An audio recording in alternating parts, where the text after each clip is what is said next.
Welcome back to Experience TV. Today we're going to take a look at one of the biggest trends that we've seen this week, and that's around trust and ethics.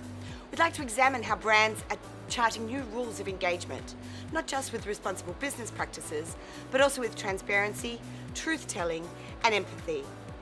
So Thomas, I know that this is a subject really close to your heart. What's your take on it?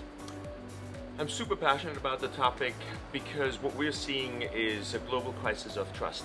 Doesn't matter if you look at governments, at NGOs, at brands, at the category, at advertising.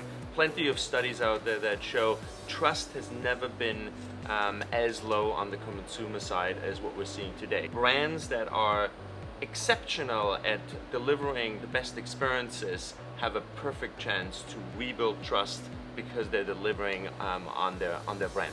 And are there any brands that you think are doing it right, that are winning in this trust game? Well, the good news is they are.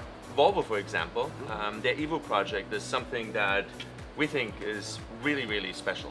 Yeah, I totally agree with that, Thomas. I think the Volvo example is great. Not only they're using data for good. It's about finding out what the real reason is why women are more injured in car crashes than men. And they actually use data to find out it's actually not the fault of women, it's the fault of their own male crash test dummies to test car crashes. So they used the data to find out what the real problem was. And the interesting fact about this case is that it very connects to the brand essence, of course, of Volvo, but also that they made these data available for everyone. It's a mix of being true to yourself, and so being true to the Volvo brand, but also be transparent about maybe the mistakes that you've made in the past, and make it transparent for everyone.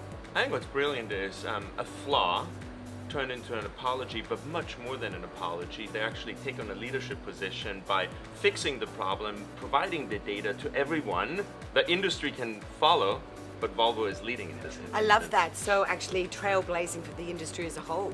So despite the fact that trust is at an all-time low, it does seem that some brands are winning in the trust game, and it's a lesson for us all.